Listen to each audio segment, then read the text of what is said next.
processing, and I've talked a little bit about what chocolate was particularly, and I showed you those. That's awful. The range of ingredients. No. Yeah. That's such a dark slide. The range of ingredients. Let me go to that. Remember this chart with all the different flavorings and the different sort of floury, spicy. So these are, what's your name? I'm sorry. Jason. Yeah.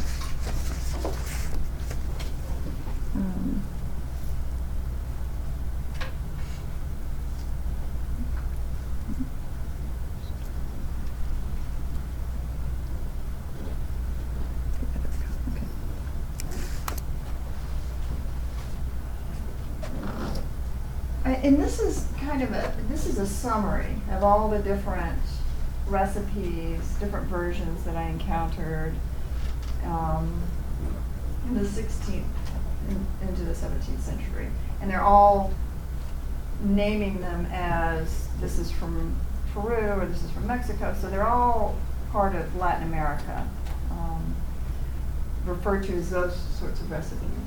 Well, one thing is we can look at how this compares in terms of taste to what they name as Spanish recipes or French recipes, right? Or British recipes. How do you think this is going to change? Just guessing. What's your,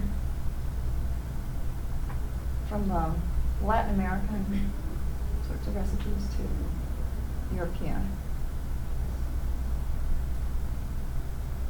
What's your main guess? We can have lots of guesses.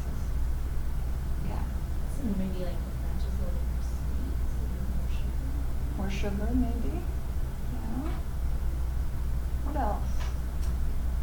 How does this strike you? Like these different sorts of flours and corn and all of that. What is that gonna? What does that make you think about in comparison to what? Yeah. I just think it's a lot more of an American kind of, losing the word, recipe. There we go. Just things that they have around in the Americas. When we cover Europe, they'll be using more European things or from their other colonial areas. So some African things, some Indian things. Right. And so what are some of those things? Do you know? There's a lot of spices from India. Not that much. From China too. Yeah, exactly. So there's this long tradition, I don't know why I call it a tradition, but sort of dynamic of Europeans really, really, really wanting spices from Asia, from Southeast Asia, from China. And these are things like nutmeg, cinnamon, pepper, black pepper. Yeah. And sugar actually comes over as part of that trade because it's first really grown in India. So it comes over in little tiny, I think of it as a snuff box or something, little precious things that are kept for a long time. So part of what we're going to do this week is start to think about this whole relationship with sugar, and how sugar and chocolate become so strongly associated, and what the dynamics are of that, and what that implies about the production, sort of agricultural production that's going on, and how that's done. And today I'm playing more with the idea of taste and what selecting certain ingredients means for people, and how some anthropologists interpret that sort of thing. So, yeah, local environment, but then a suite of sort of spicy, floury, kind of pungent flavors, right? Chili pepper. I saw a friend sent me a notice about how Starbucks now, there's all this pumpkin spice. That's a great example, actually. You know, everything in pumpkin spice, European and Asian. I mean, those are the spices that Europe is importing in huge numbers. Here it bursts out in around October, you know, and lasts until the new year. But we think of those as holiday flavors, right? It's a holiday flavor. And the anthropologist Sidney Mentz emphasized that in those holidays, we sort of we hold on really tightly to these very, very old, long histories of taste. And so where's that coming from, the pumpkin spice thing? It's coming from the 11th, 12th, 13th century, when all of this spice trade is really getting going and becomes part of medieval foodways in a big way. Medieval foods are very spicy. We think of it as like bland and like a hunk of, a hunk of meat that you'd bite, those medieval fairs. It's like very boring. No, it's this really crazy assortment of all these spices. So, if you look, the number of different ingredients for these European recipes is more, right? And what are they? They're things like pepper, different kinds of, they definitely take up some of these Mesoamerican peppers and flowers too. And then they have things like orange flower that, it's like they take, the flowery thing. Okay, well, we're going to add all these other kinds of flowers, jasmine, orange. Then some other sorts of herbs and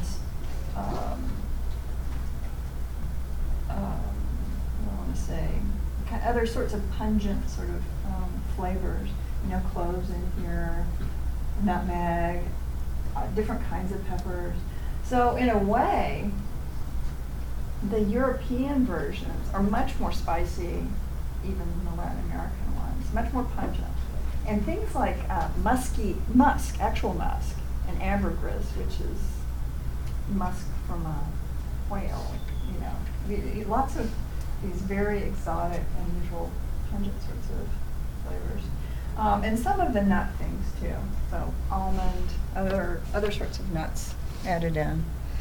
What's not in here very much, and was really big on the Latin American side, corn. Like the whole green? No, that's that's not part of it. So thinking about these issues of, and I'll show you some. I'm doing this for a very strong reason for the topic of today's lecture, in thinking about how tastes join people together, or they can separate them. And I took all those different recipes and made this dendrogram, and it's basically comparing how different the different recipes are, how in a list of ingredients, how much alike, how many do they have in common. And so, are you all familiar with looking at these sort of dendrogram family trees? Okay, so what's going on here is things that are very similar to each other don't have much height, shows distance. So these are very closely related. They're practically the same thing, maybe one thing different. And then the taller they are, the more different they are. But then this branch, so the main branch is between, here's this set of recipes, and then there's all of this other. And these are all much more related to each other than they are to this. So this is like, it's a branching family tree. This is the structuralism has like its main central idea is that we order the universe, like our very way of thinking is in terms of opposites. And we date relationships based on those opposites. So purity versus defiled, so these opposites. And the idea of this, Claude Lévi-Strauss is the other main structuralist you might have heard of, his argument was that that's the way our brains are made. That we think that structurally, like the structure of our brains is in this sort of off-on sort of series of commands, basically. And does anybody in here do any kind of computer programming? Interest in that, or sort of familiar with that? Yeah. So what's code like? Very picky. Yeah, it's very beyond the curly brackets versus whether you have, but like what that code is actually telling the computer to do, it's translated yet again into a series of zeros and ones. Right. Off on. That's all the structuralism is about. It's off or on. These opposites. And so you'll read these things by Levi-Strauss or whoever, and they'll say things, well, how do you define the color red? Well, it's not green, it's not blue, so it's that sort of, yeah. Seen the movie Mask? No. Oh, okay. Anyone's seen it? It's like red's hot and then cold is blue. Uh-huh. And like, he was like trying to tell, like, show a blind girl like what colors were, so Uh-huh. he just gave her like hot stone and cold stone. So. Yeah. Tested her tolerance.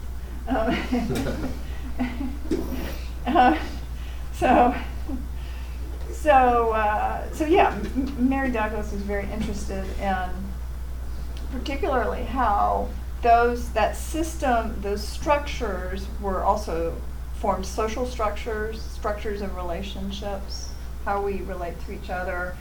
And in this sense, I'm going to get into issues of who we relate to, like who's okay versus who's not okay. Who do you spend more time with? Who can you marry versus who you should never ever marry, right? Or have sexual relations with, at least. And yeah, she did a lot of Venn diagrams. This is where my slides are a bit out of order. So one example that she has, a Foodways example, is this, and again, she's talking about the way we share food and drink replicates shows the structure, our social structure. So this big circle is who you'd have drinks with. Who would you have drinks with? What are some different sorts of colleagues? Colleagues and friends. And do you ever just go into a bar and have a drink? Strangers. For those of you who are old enough. Yeah, total strangers. You'll have a drink with you'll sit next to somebody, and you'll probably, it's kind of weird if you don't talk. I mean, some people do sit there and just dream. But, and then what's another bar sort of thing? Total strangers, dates. You might go out for a drink together. And it doesn't have to be alcoholic. I mean, going for a coffee or something like that. That's a low, and it implies not necessarily a close relationship. You can have a close relationship. Absolutely. You can go with family and do that sort of thing. So it's a big, your sort of widest social world is this sharing drinks. Versus, who do you share meals with? Are you going to ask somebody crossing this, you just see crossing the street, hey, you want to go get a burger? No. That would be really, it's inviting something more, right? Why, on the surface, why is that? Why is it a bigger deal to eat something than to drink something? Yeah. It takes longer to eat than it does to drink something, so you don't want to know that you like the person. Yeah. You haven't been around me drinking a beer. I'd take forever. It's like, last time I went out with a group of friends, it was like, we're going to put a nipple on that because you're taking too long. Yeah. So I don't even know that it's time, but time is an issue there. Yeah. Food is kind of, I don't know, it's personal. We all have different views and stuff on food, and then like eating, like you don't eat in front of everybody. Well, most people don't sit and eat a whole meal in front of everybody and have people watching them. I don't know. Food is kind of a little bit more personal than just getting a drink. Yeah. We can think about it. Yeah. I think it's because it's easier, like, to kind of talk and socialize when you're drinking, but with food, like she said, it's personal. Like, there's a lot more non-verbal cues going around because the timing, like you're chewing and you're trying to figure out. That's why when you go on a job interview, you don't want to order these really weird, complicated things to eat. Yes. Yeah. But it's weird because like that's how we view it, but like if you go to another country, like total strangers, if they know like you're visiting, they'll invite you in to eat, and if you decline, that's seen as rude. Oh my gosh, yes, absolutely. Again, it's a personal rejection. And I'm sure you've been to people's houses where you're visiting a friend and the parents are like, here, you should have this and this, and you're just like, oh, no, I don't really. And in some cultural settings, refusing a drink is equally bad. You shouldn't. You've got to accept what's offered to you. But still, I'm still not totally convinced. I mean, we're coming up with these reasons, but I'm still not totally convinced why food versus drink. I think a meal comes with a lot of, let's say, social implications. How much is too little? How much is too much? I eat a lot, so 3 plates for me may not be the most socially acceptable thing. There we go.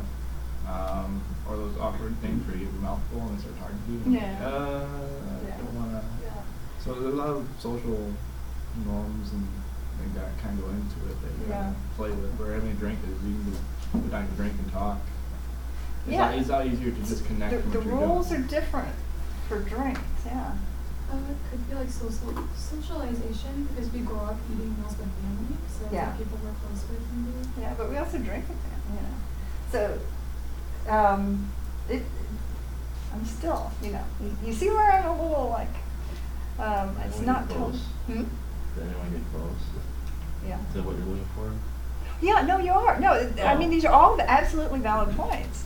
And I think they're good explanations, but they're going more towards what the rest of it. It takes time and energy to prepare this food, so it makes meals more special when you eat it with someone. Oh yeah, absolutely. I think that's very true. But again, you can think about certain kinds of drinks that are, you know, the cacao wine that takes a while to distill and to get to a certain state, and then sharing that has a big implication. Even water, you know, water in some contexts is an important deal. So but I think you're all making very, very good points, and I think part of it has to relate to some of these issues that Mary Douglas talked about, where you have, and you brought this up already, this social identity and these relationships that it's implying. And part of what she really emphasized in her work is saying that social distance is in fact kin relationships, kinds of kin relationships, and we're placing it within our ideas of kinship and how close people with different positions in the kin relationship should be. And then also there's this big thing, and we've got great examples in the Robinson reading for today, that first chapter. I mean, she hits the ground running with some of these things about food and sex. And that this idea of taking substances in, taking in things is very much related to that most intimate kind of contact you can have with another person. And her point, and many of her analyses, and I'll run through an example that she gives, one example that she gives, that you have the same kinds of restrictions about food as you do about sex. And particularly, the table is not even necessarily just metaphorically, but it's another kind of altar where we're defining who's acceptable, who's pure enough, who's the right kind of thing, who's good versus who's not acceptable. Okay, now a little bit, since not all of you have had anthropology classes necessarily before, it tends to be a bit mind-boggling for some people because we come from a system where we think of our kin relationships as being both sides of the family equally, right? Is there anybody here who doesn't necessarily think that way? Sometimes some students from other areas will follow more of a matrilineal or patrilineal system. So in this diagram, this is very like hardcore anthropology, I guess. A triangle is a male, circle is a female, very sort of suggestive right there. And then the equal signs means they're a couple, married. And then these lines going down, oh, doesn't that look like my chart I just showed you with the chocolate recipes? It's a kinship diagram, so their offspring, would be what we call what? Family tree. A daughter. Who are you? Daughter, yes. Oh, okay. Son. That son gets married. No, that's a daughter-in-law. No. And they have Grandchildren. This is, yes, thank you. She's better with her kinship. Oh, I thought you pointed at the circle Yeah, next to that's the right. right of the green triangle. That's the daughter-in-law, Yeah, right? that's right. Exactly, sorry.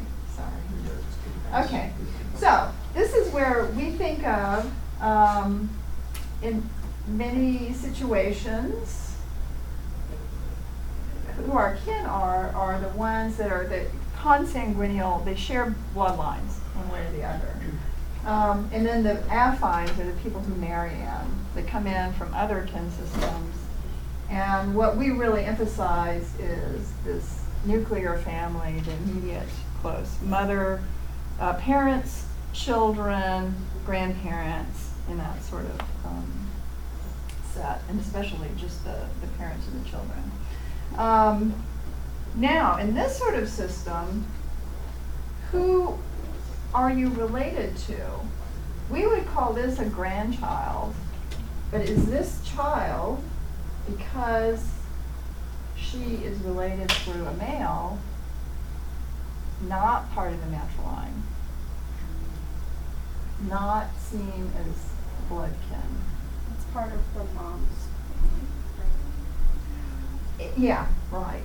It would be part of that natural line. So it's a different line. I mean, a different line altogether, seen as separate. Yeah. I think that's how it is in like Judaism. I think your mom needs to be Jewish in order for you to be, or something like that. I may not. I may You be totally completely see my wrong, PowerPoint. but I've heard something like that. Yeah, no, that's what I'm going to go into.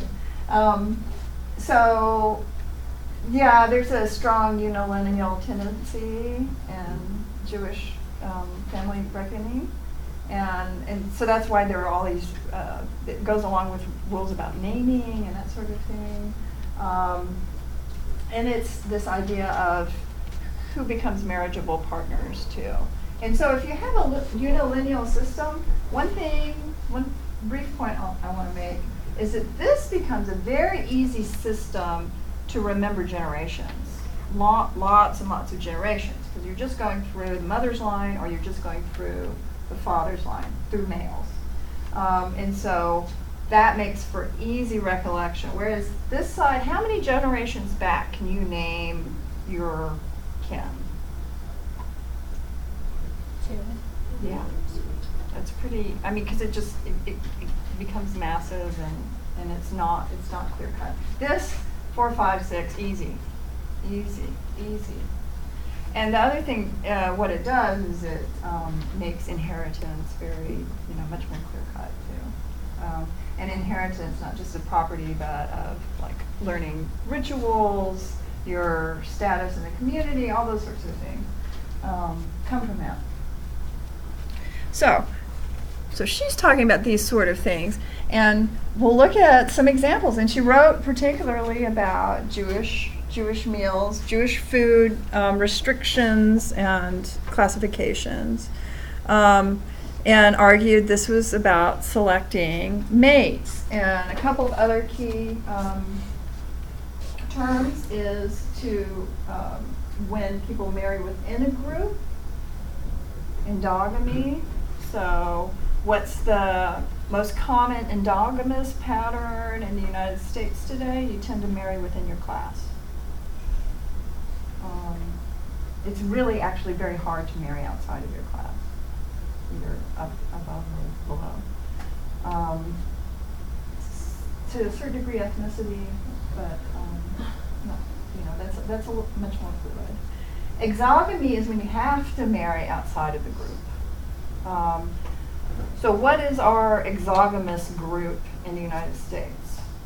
Always, usually. You go to jail. What's our exogamous group? Who do you have to marry outside of? Your family. Yeah. What's your family? Your mom, your dad, your cousins. Yeah, so it's that, big, bulky, collateral, the bilateral kinship system. So it's actually a fairly large world that you have to marry outside of. And today I'm not going into cross-cousin marriage, but with those unilineal kinship systems, your preferred partner is actually one of your cousins because it reinforces the inheritance and so forth. So we think of that as terrible, but yeah, so that's the main. And in fact, you can be legally prosecuted. So these are moral judgments about who you should be with and who you shouldn't be with. And you could argue it finds its way into our food systems. Now, for Jewish, in ceremonies, church services, temple services, are the shining examples, right? And then what you eat at home regularly are the things that are okay, maybe not perfect, but constitute this marriageable group. So, what are acceptable foods? Fish with fin and scales. What's an unacceptable water animal? Yeah, no fin, no scale.